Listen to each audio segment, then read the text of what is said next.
कटा हुआ तो नहीं आ रहा? नहीं नहीं।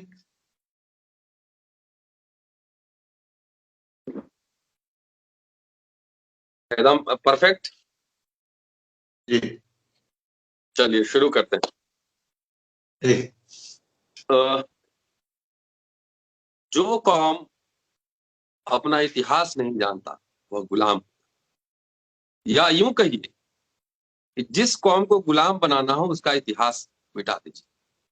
आभासी दुनिया के मेरे दोस्तों, रतन लाल बोल रहा। काम की बात लाल की क्लास में आपका स्वागत है और पेश है अंबेडकर नामा। अंबेडकर नामा की एक खास सीरीज चल रही है, काशीनामा, जिसमें हम काशी राम जी के राइटिंग्स, स्पीचेज, उनसे जुड़े संस्मरण, तमाम चीजों पर बात कर रहे हैं। और इतिहास बनने बनाने में संग्रहकर्ता की बहुत बड़ी भूमिका होती है, म्यूजियम की भूमिका होती है, और जो संग्रह करते हैं मटेरियल, उनकी भी भूमिका होती है। और आज मैं आपको एक खास मेहमान से मिलाने जा रहा हूं, जो एक बड़े संग्रहकर्ता है, सोबरन सिंह साहब। सोबरन सिंह आगरा में रहते हैं आजकल। इटावा में काफी दिन उनका बीता, वहां मतलब 3 दशक से ज्यादा रहे हैं। रेलवे के रिटायर्ड ऑफिसर हैं, काफी एक्टिव हैं, बसपा बसपा से जुड़े हुए हैं। और 1980 से बहुजन संगठन और उससे जुड़े तमाम जो इस तरह के लिटरेचर हैं, 1980 से बसपा से जुड़े रहे हैं, और बहुजन संगठन का एक बहुत बड़ा संग्रह उनके पास है, लगातार उसको पढ़ते रहे हैं। और उस मैगजीन को एकत्र करने में उनकी माँ की भी बड़ी भूमिका रही है। तो आज सोबरन सिंह साहब से उनके संस्मरण, और वो इतने बड़ा संग्रह करता है, कैसे ये सब हुआ ये सब जानेंगे। सोबरन सिंह साहब, आपका स्वागत है अम्बेडकर नामा में। धन्यवाद आपका, जो आपने मुझे बोलने का और मेरा परिचय अंबेडकर नावक के द्वारा दर्शकों को देने का प्रयास किया। और जो लोग मुझे सुन रहे हैं उनका भी आभार। और चूंकि आज बड़ा ऐतिहासिक दिन है, 3 जून जी। 95, 26 साल पहले इस मिनी भारत उत्तर प्रदेश में बहुजन समाज पार्टी की सरकार बनती है। और मानवर कांसीराम साहब का मानना था कि हमारी जरूरत सामाजिक परिवर्तन की है, ना कि सामाजिक न्याय की। तो हम्म। आज के दिन से एक तरह से अगर देखा जाए तो सामाजिक परिवर्तन दिवस है, और उसे बहुजन समाज पार्टी के कार्यकर्ता जोर शोर से मना रहे हैं। और उन सभी कार्यकर्ताओं और देशवासियों को मैं मंगल कामनाएं और बधाई देना चाहता हूं आपके अंबेडकर नामा के मार्फत। धन्यवाद। तो आज और पार्टी या किसी नेता या कार्यकर्ता ने कोई लेख लिखा उनके ऊपर, बहन जी के ऊपर, कि 3 जून ऐतिहासिक दिन है? कोई लेख अखबार में छपा, किसी ने लिखा? देखिए, आप जहां तक अखबार की बात करते हैं तो अखबार शुरू से ही इस बहुजन समाज पार्टी या इस व्यवस्था के खिलाफ रहा है। और खास तौर से जो बहुजन समाज की बात करते हैं, बहुजन समाज से मानवर साहब का अभिप्राय था शूद्र समुदाय से। हम्म। और शूद्र समुदाय को टुकड़ों में बांटा गया है, एससी, एसटी, ओबीसी। और मानवर कांसीराम साहब का मानना था कि जो माइनॉरिटी को भी उन्होंने बहुजन समाज में जोड़ा, तो मूल रूप से जो माइनॉरिटी है इस मुल्क का, वो 80% एससी, एसटी से कन्वर्टेड ही है, ओबीसी इनसे कन्वर्टेड है। और वो चूंकि इतने समय पहले कन्वर्ट हो चुका है कि वो भूल चुका है अपना इतिहास, कि हम शुरू में एससी थे, एसटी शूद्र थे। तो उसको भी मतलब 20% जो माइनॉरिटी है वो मूल है, 80% शूद्र समुदाय से कन्वर्टेड है जुर्म जातियों से आगे जाके। और चूंकि वो मेरा इतने साल पहले। मेरा सवाल सीधा था कि आज के संदर्भ को याद करते हुए किसी ने कोई लेख लिखा है, मतलब कुछ काम, ये बहुत ऐतिहासिक दिन है। और उन्होंने, काशीराम जी ने बहुजन संगठक में ही एक लेख लिखा था, जिसमें मैंने वीडियो बनाया है अम्बेडकर नामा पे। आप देखिएगा। बहरहाल चलिए, कोई बात नहीं, किसी ने नहीं लिखा, कोई बात हाँ, नहीं। नहीं अ, नहीं, आपके आपके प्रश्न पे आता हूँ। आज अगर आप फेसबुक, ट्विटर और इत्यादि सोशल मीडिया पर देखें तो आपको बहुत कुछ मिलेगा, लेकिन मेन स्ट्रीम मीडिया, जिसे मानवर साहब मन मीडिया कहते थे, उसमें आपको कुछ नहीं मिलेगा। और चूंकि आपने आज के संदर्भ में पूछा है, तो अभी हाल ही के संदर्भ में बताता हूं कि बहुजन समाज पार्टी ने 5 प्रांतों में जो चुनाव हुए, उनमें 4 प्रांतों में असम को छोड़कर जोर शोर से चुनाव लड़ा, लगभग सारी सीटों पर चुनाव लड़ा।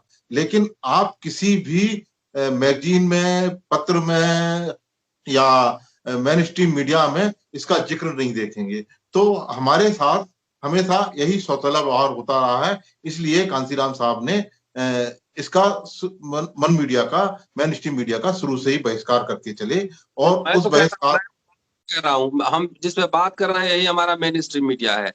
और ये बताइए कि आपने जो एक है, मिनट आपने बताया ना, जिस सोशल मीडिया पर हम बात कर रहे हैं वही मेन स्ट्रीम मीडिया है। तो आपको मैं बताना चाहूंगा कि अभी 30 तारीख को बहुजन यूट्यूबर की मीट हुई, और उसमें एक बहुजन समाज पार्टी के लीडर को आमंत्रित किया गया, और उस मीट में वो कम से कम 3-4 दफे कहते रहे कि वो आ रहे हैं, अभी आ रहे हैं, और अभी आ रहे हैं, लेकिन वो अंत तक नहीं आए।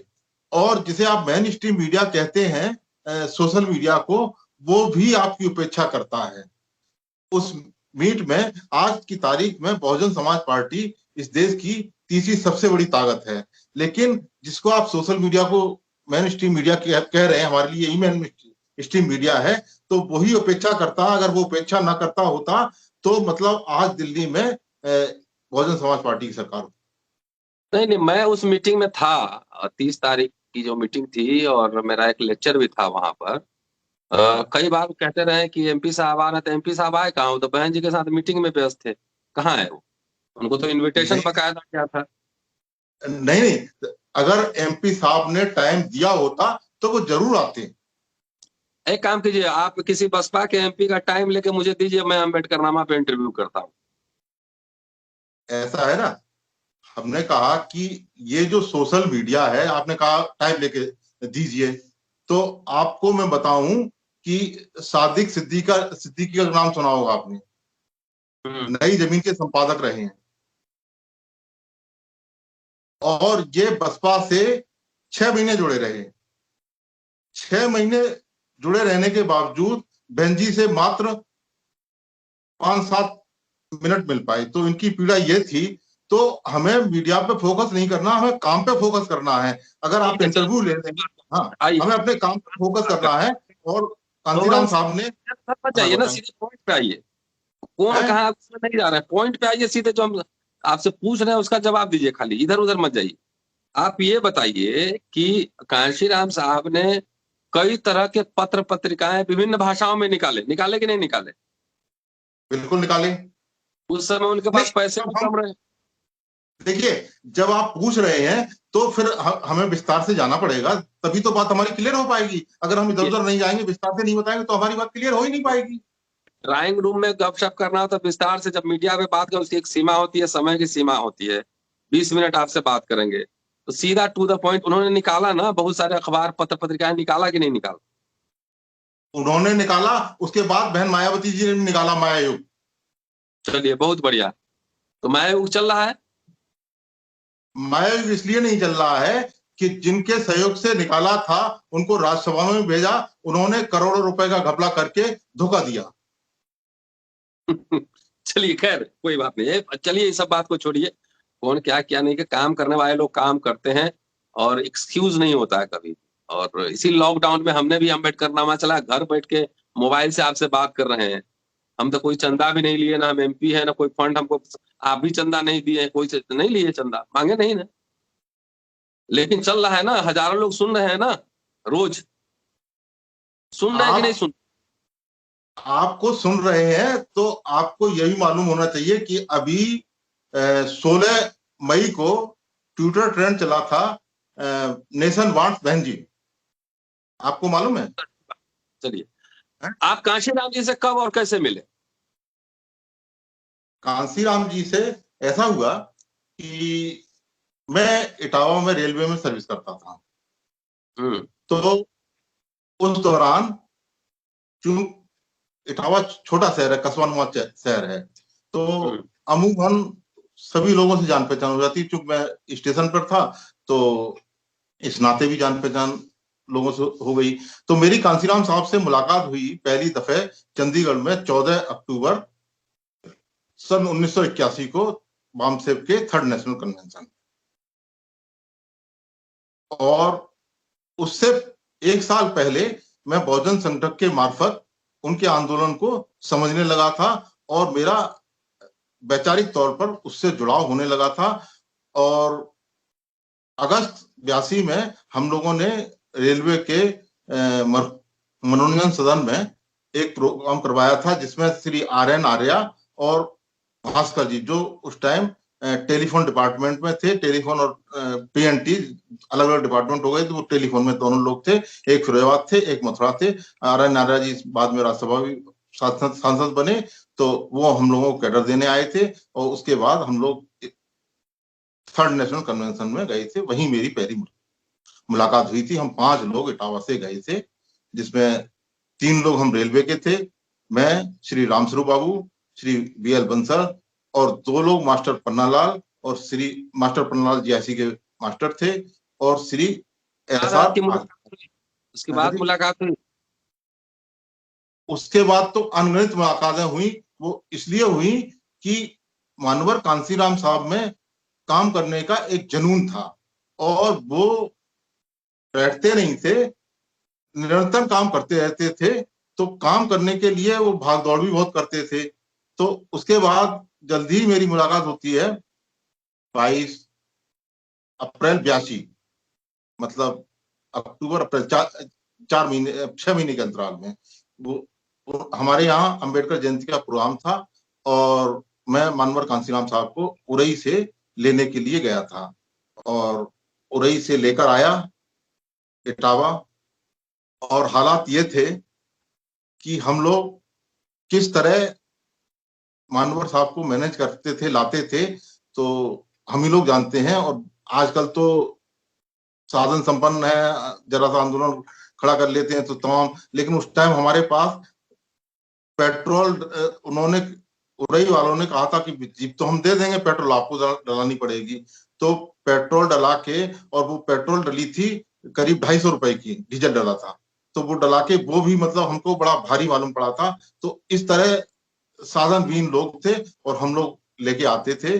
तो आपको जानकारी नहीं होगी, बातचीत हुई है कांशीराम जी की? बातचीत हुई है। इटावा में कांसीराम साहब मेरे रेलवे के क्वार्टर में रुकते थे, और बहुत घनिष्ठता और बहुत निकटता है। अच्छा, ये बताइए, अब आते हैं इस पे, आपके पास बहुजन संगठक है, आपके घर में कब से आ रहा है?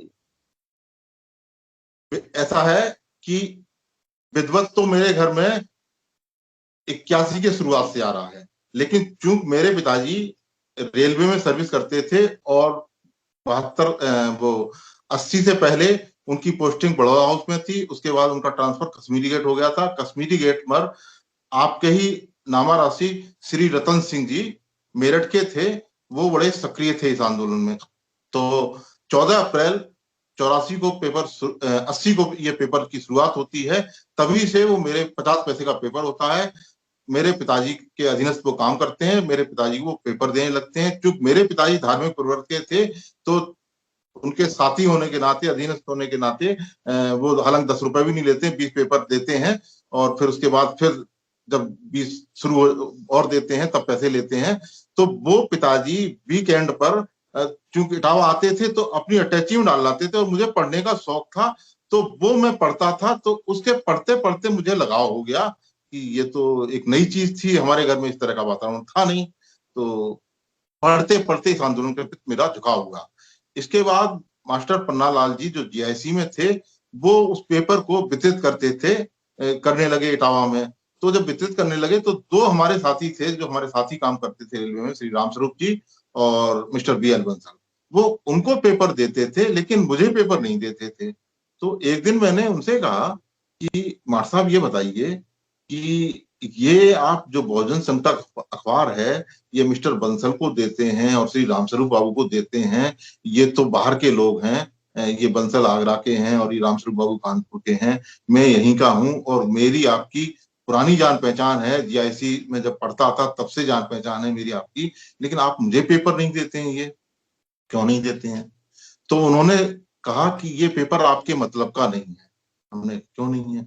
कि ये जो बंसल हैं और ये श्री रामस्वरूप जी हैं, ये गांव देहात के लोग हैं और ये गांव देहात के मतलब का पेपर है, बाबा साहब की बात वो लोग शिद्दत से समझते हैं, आप चूंकि शहर के रहने वाले हैं और इसलिए आपके मतलब का नहीं है। तो मैंने कहा मार साहब आप गलतफहमी में हैं, मैं तो जंगल के गांव का रहने वाला हूँ, पेड़ का रहने वाला हूँ, चंबल और जमुना के खदानों का रहने वाला हूँ, मेरा गांव कचौरा घाट है, वहां का रहने वाला हूँ। ये तो पिताजी ने शहर में मकान बनवा दिया पढ़ने लिखने के लिए, तो यहाँ का आप समझ रहे हैं कि मैं शहर का रहने वाला हूँ, मैं गांव का रहने वाला हूँ और ये पेपर मेरे लिए शुरू कर दीजिए। तो उन्होंने कहा कि आप 25 रुपए दीजिए, साल भर के लिए आपको पेपर शुरू। तो उसी दरम्यान मैंने 25 रुपए दिए और वो पेपर शुरू हो गया और पेपर पढ़ते पढ़ते मेरे दिमाग में परिवर्तन आया। और जब चूंकि परिवर्तन आया तो पिताजी पढ़ते नहीं थे पेपर को, तो पिताजी से जब बातें होती थी तो पिताजी कहने लगे कि अरे ये तुम क्या चक्कर में पड़ गए हो बाबा साहब, और ये सब तो तुम किस रास्ते पे जा रहे हो। तो घर में भी मुझे काफी विरोध झेलना पड़ा, इस तरह की बातें रही घर में। तो इसी दौरान जो कैडर कैंप हुआ तो उसमें और दिलचस्पी बढ़ी। उसके बाद हम लोगों को प्रोग्राम चंडीगढ़ जाने का बन गया। अब चंडीगढ़ की मैं घटना आपको सुनाना चाहूंगा। चंडीगढ़ हम लोग कालका मेल से जाते हैं। कालका मेल अपने टाइम की मशहूर गाड़ी है और बड़ी टाइम की पंचर गाड़ी थी और गाड़ियां लेट हो जाती हैं, लेकिन कालका मेल। खैर जब हम चंडीगढ़ जाते हैं तो सवेरे चंडीगढ़ पहुंचते हैं करीब 5 बजे, 14 अक्टूबर 81 को। तो जब 5 बजे पहुंचते हैं तो हम लोग फ्रेश होने के लिए वेटिंग हॉल में जाते हैं, पांचों लोग। तो वेटिंग हॉल में जो नजारा देखते हैं तो चौंक जाते हैं। वहां पर कर्पूरी, बिहार के पूर्व मुख्यमंत्री कर्पूरी ठाकुर जी होते हैं, उनके साथ एक नौजवान होता है दाढ़ी, काली दाढ़ी का। तो चूंकि कर्पूरी ठाकुर जी मुख्यमंत्री रह चुके थे और उस टाइम मेरी उम्र भी 25 साल थी, तो ज्यादा जानकारियां नहीं थी और हमारे साथी थे वो भी नहीं जानते थे। कर्पूरी ठाकुर जी को हम लोग जानते थे।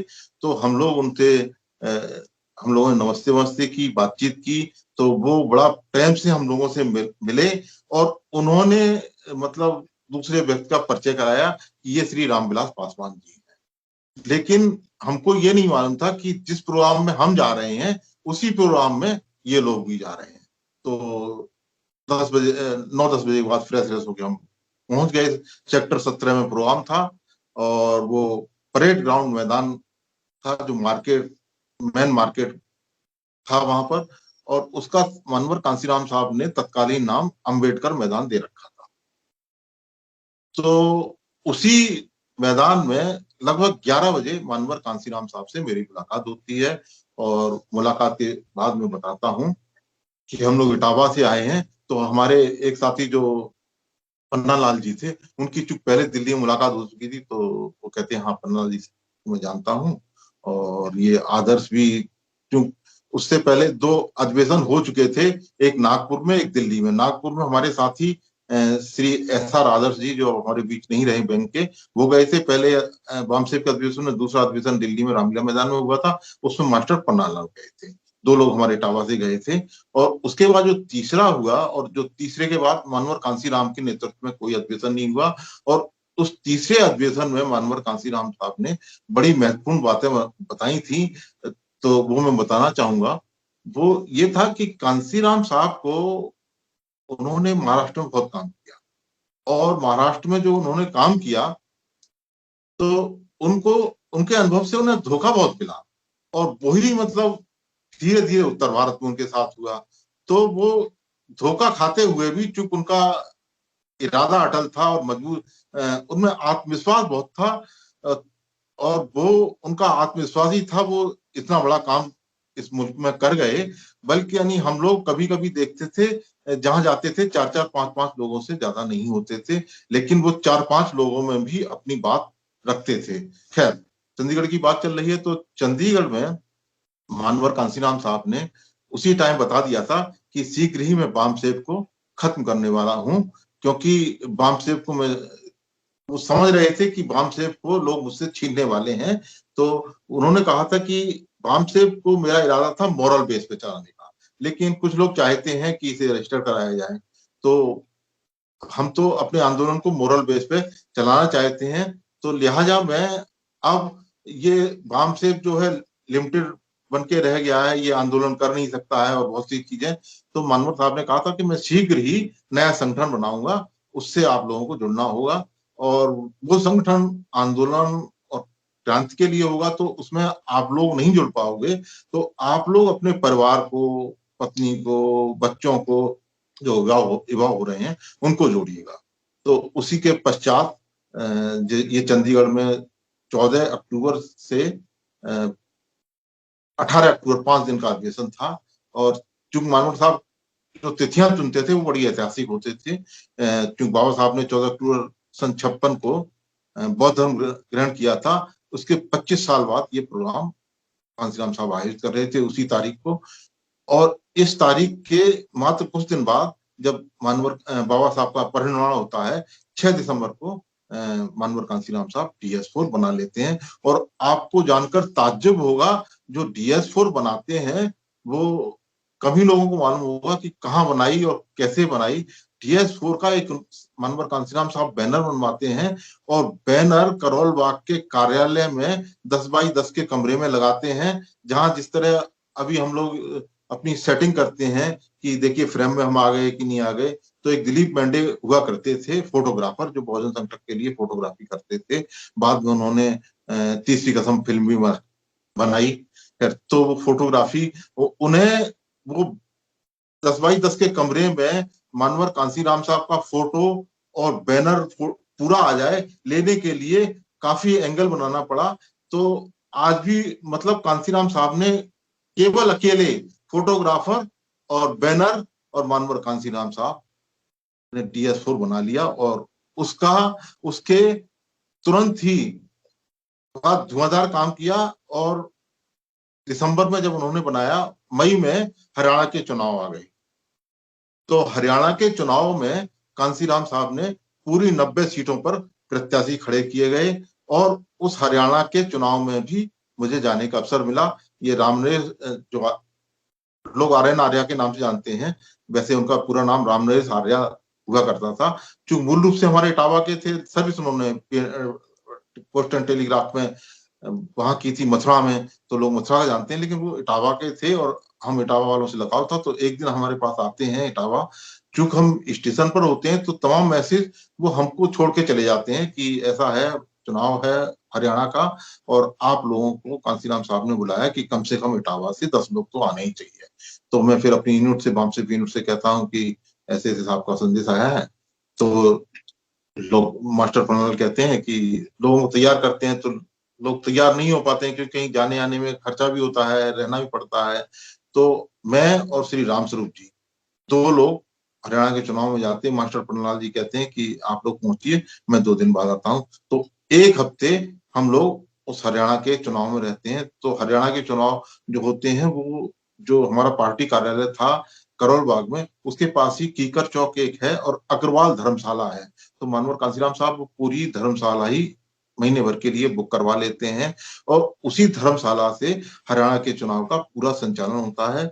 और ये प्रायोगिक था, DS4 के बैनर तले होता है। अच्छा, अब चूक होता क्या है कि देखिए, इस संदर्भ में मैं बताना आपको चाहूँ कि जब 84 का बहुजन समाज पार्टी का चुनाव हुआ, तो वो चुनाव मानवर कांसीराम साहब ने 425 सीटों पर लड़ा, लेकिन चुनाव तकनीकी खामियों की वजह से 193 सीटें कम करके 222 या 23 सीटें मात्र रह गई थी। तो इस तरह की चुनाव आयोग की, मीडिया की धोखाधड़ी शुरू से ही बामसेफ के साथ होती रही। तो ये DS4 के बैनर तले 90 सीटों पर चुनाव लड़ा गया था, लेकिन वो लिखत पढ़त में बाद में 42 सीटें ही रह गई थी, और नतीजा तो बहुत अच्छा नहीं आया था, सैकड़ों की तादाद में वोट मिले थे। लेकिन उससे DS4 को पूरे मुल्क में एक पहचान मिल गई थी कि DS4 ने चुनाव लड़ा। जो राजनीति समझते हैं उनकी आंखों में खटकने लगी थी कि ये आंदोलन कांसीराम जो कर रहे हैं वो मतलब मनवादी व्यवस्था के लिए खतरनाक आंदोलन होगा। तो इस तरह मनमोहन साहब ने अपनी मूवमेंट को बढ़ाया है। और उस दौरान मैं आपको बताना चाहता हूं कि पहले मुझे महेंद्रगढ़ भेजा गया। मनमोहन कांसीराम साहब ने पूछा कि कहाँ जाओगे, तो मैंने कहा हमें तो हरियाणा का आइडिया नहीं है, आप जहाँ भेजेंगे चले जाएंगे, हम तो काम करने के लिए आए हैं।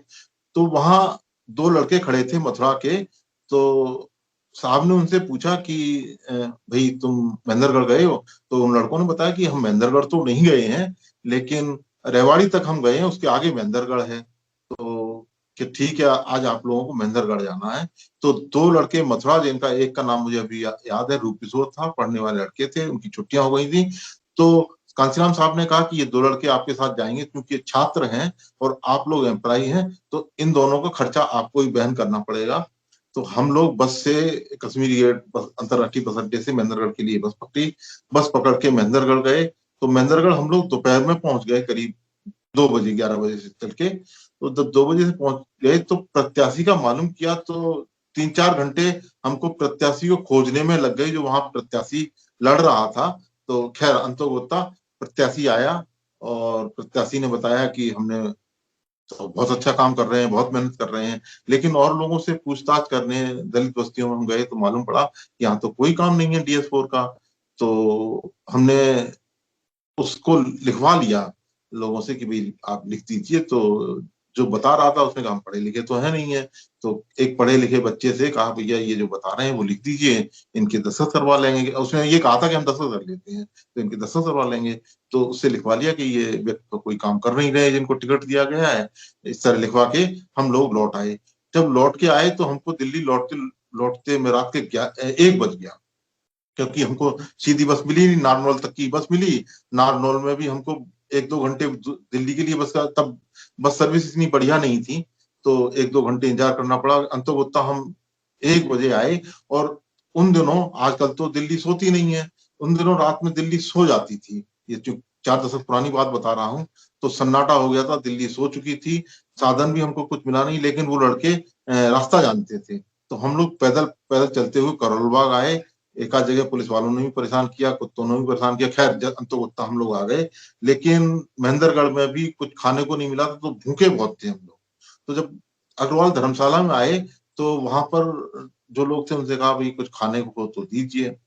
तो वहीं हमने देखा अस्त व्यस्त मनवर कांसीराम साहब भी फर्श पर लेटे हुए सो रहे थे। तो जो रसोई का काम देख रहे थे उन व्यक्ति ने कहा कि भाई खाने को कुछ है नहीं है, चावल हैं थोड़े से, उससे काम चला लीजिए। तो हमने कहा चावल के साथ छोले बोले या और कुछ नहीं है? ये और कुछ तो नहीं है, नमक है, नमक से खा लीजिए। तो कि अभी अभी अभी साहब भी आए हैं 15-20 मिनट पहले, वो भी नमक से खा के सो गए कि कुछ बचा ही नहीं था। तो आपको जान के ताज्जुब हुआ कि चूंकि हम लोग सर्विस में थे तो ऐसा अच्छा खाने लगे थे, तो नमक से वो चावल खा के और पानी पी के सो गए। उसके बाद जब सवेरा होता है तो मानवर कांसीराम साहब को अपनी रिपोर्ट देते हैं कि साहब महेंद्रगढ़ हम गए थे, महेंद्रगढ़ में तो कोई काम हो नहीं रहा है। तो जो प्रत्याशी था वो मीटर गेज की लाइन से हमसे पहले दिल्ली आ गया, वो इतना उस्ताद था। तो वो हमारी बात को लगने ना दे कि नहीं साहब हम तो बड़ा धुआंधार काम कर रहे हैं और ये है वो है। तो जो हम कागज लिखा के लाए थे वो हमने प्रस्तुत कर दिया कि साहब देखिए ये हम वहाँ के स्थानीय लोगों से लिखवा के लाए हैं और ये। तो खैर हमारी बात साहब ने मानी और उसको डांटा भी। तो उसके बाद फिर साहब ने कहा कि अब आप लोग कहाँ जाना चाहेंगे? तो हमने कहा साहब कहीं भेज दीजिए, महेंद्रगढ़ वाली जैसी जगह मत भेजिए। तो साहब सोचते रहे, फिर साहब ने कहा आप फरीदाबाद जाएंगे? हमने कहा बिल्कुल चले जाएंगे। तो साहब ने हमको फरीदाबाद भेजा। तो फरीदाबाद में एक कॉन्स्टिट्यूंसी थी, नाम कौशलपुर या इस तरह का कुछ है, याद नहीं आ रहा, पहाड़ों में थी। और वो जो चुनाव लड़ रहे थे उनका नाम मुझे याद है, तेज सिंह चुनाव लड़ रहे थे, वो फरीदाबाद में रहते थे। तो उन्होंने हमको पहाड़ों पर भेज दिया कि आप, हमारी कॉन्स्टिट्यूंसी तो पहाड़ों पर है, जहाँ ये सीमेंट और ये सब बनता काम होता है, वहां आप चले जाइए। तो हम और रामस्वरूप बाबू दोनों लोग, जो उन्होंने पता बताया, वहां पहाड़ों पर चले गए। जब पहाड़ों पर गए तो वहां देखा कि छोटी छोटी झोपड़ियां बनी हुई थी। हुई थी, और उनमें बड़ा मुश्किल से चारपाई भी अंदर नहीं जा पाती थी, आधी जा पाती थी, आधी नहीं जा पाती थी, और किस तरह लोग मतलब जीवन यापन कर रहे थे। और वो जो मजदूर थे वो भी पूर्वांचल और बिहार के थे, जिनके बीच में हम लोग गए और कि आप ऐसे से मिल लीजिए। तो लेकिन उन्होंने आत्मीयता बहुत दिखाई, आत्मीयता का यह आलम था कि 3 दिन करीब करीब हम पहाड़ों पर रुके, तो बेचारे मजदूर लोग वो थे, वो दूर से हमारे लिए डबल रोटी और चाय की व्यवस्था करके लाते थे। मैं देखता था नीचे, तो एक दिन मैंने कहा भी कि भाई देखिए, हम भी आप ही जैसे हैं, और आप ये सब परेशान मत होइए, जो आप खाते हैं, जो बनाते हैं, वही हम खाएंगे और आपके साथ ही रहेंगे। तो इस तरह फिर बाद में उन्होंने हमें, जब चुनाव प्रचार बंद हो जाता तो शहर में बुला लिया, तो फिर शहर में बुला लिया, तो फिर तेज सिंह जी ने अच्छी व्यवस्था की और अच्छा सब कुछ किया। लेकिन 3 दिन जो पहाड़ों पर रहे, सोबरन सिंह जी, आज ये बताइए कि बहुजन संगठक कितना कॉपी आपके पास रखा हुआ है? बहुजन संगठक ऐसा है, देखिए, बहुजन संगठक शुरू से लेकर आखिरी तक सब कॉपी रखी हुई है, और ठीक है। वो कॉपी कॉपी रखने में हमारी माताजी का बहुत बड़ा योगदान है। माताजी हमारी पढ़ी लिखी नहीं थी, और आपको जान के ताज्जुब होगा, जब 84 में बहुजन समाज पार्टी बन गई थी, और उसके बाद 84 के अंत में चुनाव हुए थे लोकसभा के, तो लोकसभा के चुनाव हुए थे, तो हमारे 4 वोट थे हमारे घर में, मेरा, मेरी पत्नी का, मेरे फादर का और मेरी माताजी का। तो माता जी हमारी विचारधारा में बदल गई थी। तो जब वोट पड़े तो शाम को हमने पिताजी से पूछा, पिताजी कहाँ वोट के डाल के आए? तो पिताजी ने हाथ दिखा दिया कि हम तो यहाँ डाल के आए हैं कांग्रेस में। तो हमने कहा, पिताजी आपके साथ रतन सिंह जी काम करते हैं, धुआंधार काम करते हैं और बहुजन संकट देते हैं, और आप फिर भी मतलब नहीं समझ पा रहे हैं। तो माता जी से पूछा, तो माता जी ने फख्र से कहा, हाथी में वोट दिया है। और हमने और हमारी मिसेज ने तो हाथी में वोट दिया ही था। तो मेरा मतलब यह है कि मेरी माताजी पढ़ी लिखी नहीं थी, लेकिन पता नहीं क्यों बहुजन संगठन देखती थी तो वो खुद संभाल के रखती थी बहुजन संगठन को, खास तौर से। और जब मैं आगरा आने लगा तो मैंने माताजी से कहा कि देखिए, मैं तो बांटता रहता हूँ, बहुजन संगठन भी बांटता रहता हूँ, और चंडीगढ़ से मैं नाम से परिचय नाम की एक रुपए 25 पैसे की किताब थी, वो तमाम सारी किताबें लाया था, क्षेत्र में बांट दी थी। और क्योंकि स्टेशन पर होने के नाते ये जो एएस व्हीलर से मुझे मैटर बहुत मिल जाता था देखने को, जो भी निकलता था मैटर मिल जाता, तो मैं उसकी फोटो कॉपी करवा के क्षेत्र में बहुत बांटता था। तो बहुजन संगठन मेरे पास बहुत है, और मतलब शुरू से आखिर तक सभी हैं, लेकिन बीच बीच में चूंकि बांटने की प्रक्रिया थी और इसी तरह ये आंदोलन बढ़ा। आज की तारीख में मुझे दुख होता है, दुख इसलिए होता है कि काश मैं उनको संभाल के रखे रहता, बांटता ना, लेकिन अगर बांटता ना तो हमारा आंदोलन नहीं बढ़ता, तो वो भी जरूरी था। ये नहीं जानता था कि अच्छी बात है। और मुझे उम्मीद है कि आप जितने लिटरेचर हैं बहुजन संगठक के, चाहे तमाम वो अम्बेडकरनामा को दीजिए, हम पढ़ पढ़ के लोगों को सुनाएंगे। बांटने से जितना दूर तक गया होगा हम सुनाएंगे तो उससे और ज्यादा दूर तक बातें पहुंचेंगी। शुक्रिया सोमराज जी, आपसे फिर किसी और मुद्दे हाँ, पे चर्चा करेंगे। हाँ ठीक है, एक मिनट, आप मेरी फेसबुक पोस्ट पर जाएं तो आपको बहुत मैटर मिल जाएगा, और वो बहुजन संगठन से ही लिया है और कुछ व्यक्तिगत है, और आपको बहुजन समाज के बारे में बहुत मैटर मिलेगा। नहीं, धन्यवाद आपका, मुझे देखने वाले सभी लोगों को धन्यवाद। मैं फेसबुक पे भी देखूंगा, लेकिन जरा नॉर्मल स्थिति हो जाए तो हम ओरिजिनल भी चाहेंगे, क्योंकि इसको हाँ, डिजिटल बनाने। हाँ, ओरिजिनल आपको मिल सकते हैं, लेकिन चूंकि अब उससे मेरी माताजी की आदत जुड़ गई, इसलिए जुड़ गई है कि वो मैं नष्ट करना, रत्ती में बेचना चाहता था, लेकिन माताजी ने कहा कि नहीं, और वो खुद पैक करके आगरा लाई। और मेरी माताजी मेरे साथ नहीं है, तो उनसे यादें जुड़ी हुई हैं मेरी। तो अब मतलब जो बच्चा है, आपको मिल सब जाएगा, ऐसा नहीं है। आपके लिए मैं 10 साल की हंस रखे हुए हूँ, पैक किए हुए, और ये आपको जान के ताज्जुब होगा, 3 साल से रखी हुई है। आपका यहाँ पर एक प्रोग्राम था, तो मैं सोचता था आप आओगे तो आपको दे दूंगा, लेकिन आप उस प्रोग्राम में भी नहीं आए, और दूसरे साल भी प्रोग्राम हुआ, उसमें भी नहीं आए। तो इंटेलेक्चुअल की बात बताता हूँ, जो इस तरह के प्रोग्राम करते हैं वो अपने यहाँ पोस्टर नहीं लगा सकते हैं, और वो आपके प्रोग्राम का मेरे यहाँ अभी तक पोस्टर लगा हुआ है मेरे दरवाजे पर। और जो हमें चाहता हूँ कि किसी निजी कारणवश नहीं आ पाया, लेकिन अब स्थिति नॉर्मल होगी तब आऊंगा। माफी चाहता हूँ, मैं नहीं आ पाया था। चलिए, आपसे जल्दी फिर हम बात करते हैं। दूसरी बात है कि आप बहुजन संगठक, आप हमें दे न दें, आप एक काम करिए, कुछ पैसा लोगों से इंतजाम कीजिए और उसका जो है डिजिटल बनवा लीजिए, सबको स्कैन करा के डिजिटल बनवा लीजिए, ये कह रहा हूं मैं। वो परमानेंट हो जाएगा, कागज फट जाएगा लेकिन डिजिटल नहीं खराब होगा, उसको ऑनलाइन कर दीजिए सब। हाँ, ये बात तो आपने सही कही। एक छत्तीसगढ़ के नवयुवक ने ये बात कही थी, लेकिन चूंकि ये तकनीकी चीजें हैं ना, और मैं उम्र में 65 साल अब मेरी उम्र हो गई है, तो तमाम चीजें नहीं समझ पाता हूँ। और आपसे जब मुलाकात हुई थी, सुनिए ना, नहीं समझ पाते हैं, किसी लड़के को बोलिए, पैसा खर्चा होगा, डिजिटल वाला ला के स्कैन करके पूरा घर पे ही बैठ के डिजिटल बना देगा। चलिए शुक्रिया, और आपकी माता जी को भी शुक्रिया कि जिन्होंने इतनी मेहनत से सारे कागजात बचा के रखे हैं। शुक्रिया सुब्रन हाँ, साहब, आपसे फिर मुलाकात हो। Thank you. ठीक है, धन्यवाद।